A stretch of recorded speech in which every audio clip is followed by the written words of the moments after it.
একটা গণ অভ্যুত্থান হয়েছে এবং অনেক লোক মারা গেছে, মানুষ মারা গেছে, কোনো সন্দেহ তো নাই। 1400, 1500, 2000 হটেভার ইট ইজ, মানুষ মারা গেছে। এখন এটা ইউএন রিপোর্টেও তাই আসছে, কতজন মারা গেছে, 1400 মারা গেছে। আমরা বিএনপির তরফ থেকে ফখরুল ইসলাম আলমগীর সাহেবের কাছে আমরা ডেটা পাইছিলাম 422 জন লোক তাদের মারা গেছে। ফাইন, 422 জন মারা গেছে এবং দল মত নির্বিশেষে সবাই আন্দোলনে ছিল। এখন আসেন, আপনি সিম্পল এই জিনিসটাও চিন্তা করেন, 422টা জন মারা গেলে 422টা পরিবারের মায়ের কোল খালি হয়েছে, সেক্ষেত্রে তো আমার একটা জেদ কাজ করা দরকার যে বিচারটা খুব জরুরি দরকার, বিচারটার প্রতি গুরুত্ব দেওয়া দরকার। আচ্ছা, আর অভ্যুত্থানের কৃতিত্ব যারা চাচ্ছে তারা ছাত্ররা বলতে তারা এই সমন্বয়ক বা যারা আছে। আমি এখানে একটা জিনিস সিম্পল বলতে পারি, আন্দোলন কাকে বলে সেই জায়গাটা আগে যাইতে হবে। সেই আন্দোলনটা কিভাবে আমরা নিছি, আন্দোলন যদি এই হয় যে আমরা আন্দোলন করতেছি, মাঠে নামছি, নামার পর এসে রিপোর্ট করলো যে গুলি মারছে এবং সাউন্ড গ্রেনেড হয়েছে প্রচন্ড, আমরা চলে আসছি, এটা গেল একটা আন্দোলনের রূপ। আরেকটা আন্দোলন, ছাত্ররা যখন 36 তারিখে আন্দোলন করে 36শে জুলাই পর্যন্ত, তখন পুলিশের ভার্সনটা স্বরাষ্ট্রমন্ত্রীকে বলে মারিয়াডা মরেয়াডা বাকি ডিস হরে না। আপনার দুইটা জিনিস পার্থক্যটা আপনাকে বুঝতে হবে। একটা হলো সাউন্ড গ্রেনেড এবং গুলি আমরা চলে আসছি, আর একটা হলো কি মারিয়াডা মরেয়াডা বাকি ডিস হরে না। তার মানে কি ফার্ম ডিটারমিনেশন, তারা জীবন দেওয়ার জন্য প্রস্তুত ছিল, সেই রাইট হোক রং হোক। তারপরে যদি আসেন যে এখন আসেন কৃতিত্বের দাবিদার কার, ঠিক এই মুহূর্তে কল্পনা করেন হাইপোথিসিস, শেখ হাসিনা যদি ক্ষমতা আসে এই মুহূর্তে, আবার আওয়ামী লীগ, এটা কিন্তু কাল্পনিক, আসলে বিপদগ্রস্ত হবে কারা, কোন লোকগুলো বিপদগ্রস্ত হবে?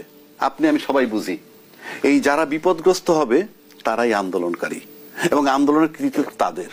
যারা বিপদগ্রস্ত হবে না তাদের নয়। Very simple answer. সুতরাং এখন আপনি খুঁজে বের করেন কারা বিপদগ্রস্ত হইতে পারে কালকে যদি হাসিনা ক্ষমতায় আসে, তাহলে আপনি বুঝতে পারতেছেন কারা আন্দোলনের কৃতিত্ব কার করার অধিকার আছে আর কার নাই। আর যারা দলের এত লোক মারা যাওয়ার পর সংস্কারের গুরুত্ব কম কিন্তু নির্বাচনের গুরুত্ব বেশি, তখন এটা নিশ্চয়ই একটা কোশ্চেন মার্ক আমার কাছে আসে। এইবার আসেন জনগণ। জনগণটা কি? উনি জনগণ, আমি জনগণ, আপনি জনগণ। বাংলাদেশের 18 কোটি লোক কিন্তু জনগণ। এই 18 কোটি লোকের জনগণের মধ্য থেকে আবার কিছু জনগণ বিভিন্ন দলে সম্পৃক্ত। এখন বাংলাদেশে যদি আমরা দেখি একটা দলের সর্বোচ্চ সাপোর্টার 35% আমরা পাই, তাই না? 35% পাই। তাহলে কি হইল, 35% ভোট যদি ধরি, আবার 35% জনসংখ্যাও যদি ধরি, তাইলে সবচেয়ে বড় দল যে দুটি আছে তারা বলতে পারে, যখন কোনো বক্তব্য তখন বলতে হবেই যে আমাদের এটা বক্তব্য, আমাদের দলের যে জনগণ সেই দলের জনগণের পক্ষে। তার মানে 35% লোকের পক্ষে আপনার বক্তব্য, বাকি 65% কিন্তু আপনার না। কাজে জনগণ শব্দটা ব্যবহার করতে হলে রাজনৈতিক দলের বলতে হবে এইভাবে যে আমরা আমার এই দলের সাথে যে জনগণ সম্পৃক্ত তাদের পক্ষে বলছি। আপনি সব জনগণ নেন কেন, আপনার যে পরিমাণ জনসংখ্যা জনগণ আপনার পক্ষে আছে তারা আপনার, বাকিরা তো আপনার নয়। কাজে জনগণ ভেগ টার্ম এইটা ব্যবহার করতে পারবেন না, করা উচিত না। মানুষকে বিভ্রান্ত করা হয় যে জনগণ, এটা ভেগ টার্ম। আমার দলের জনগণ যার 5% ভোট, ভোট সূত্র ধরে যদি মোট জনসংখ্যার 5% নেই, আপনি বলবেন আমার দলের যারা সম্পৃক্ত দলের সাথে জনগণ তাদের পক্ষে বলছি। আপনি একটা কথা বলবেন জনগণের পক্ষে, মানে 18 কোটি লোকে বলছে, নো, জাস্ট আপনার দলের। সুতরাং যে যে স্ট্যান্ডটা নিবেন সেটা তার দলের। এগুলা যোগফল হিসাব কইরা সরকার সিদ্ধান্ত নিবে জনগণ বলতে কি বুঝায়, কার পক্ষে কতটা জনগণ। এই একটা জিনিস। আর একটা জিনিস আমি লক্ষ্য করে দেখলাম, আমরা অতীতেও করছি আসন বন্টন। আসন বন্টন মানে কি? কার দেশ কে বন্টন করে? অতীতেও তাই হয়েছে। যেমন ধরেন উনি একটা দলের, আমি একটা দলের, দুইজনে মিলে গেলাম, কি তোমার সিটে ভাই আমি আমার দল ক্যান্ডিডেট দিব না, আমার লোকও তোমাকে ভোট দিবে, তাহলে হইল এটা গণতন্ত্র? আমার লোক তার লোকের ভোট দিবে, এটা গণতন্ত্র?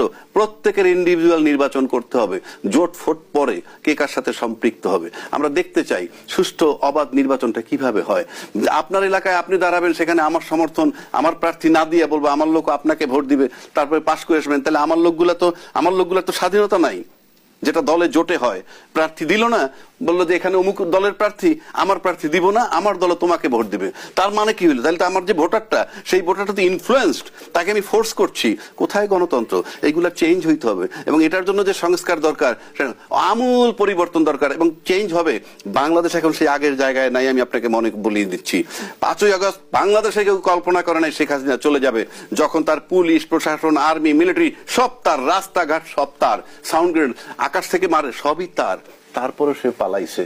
তাহলে আপনাকে বুঝতে হবে এখন কেউ কোনো পদে একেবারে কঠিনভাবে স্থির থাকবেন নো, আপনার নিজের দল থেকেও বিস্ফোরণ হতে পারে। তরুণ সমাজ, নবীন সমাজ, তাদেরকে আপনাদের জাগ্রত হইতেছে এবং সেদিকে আপনাদের খেয়াল রাখতে হবে। অ্যাডভোকেট আবু হেনা রাজ্জাককে বেশ কিছুদিন ধরে ছাত্রদের নতুন রাজনৈতিক দল নিয়ে আলোচনা যেমন হচ্ছে,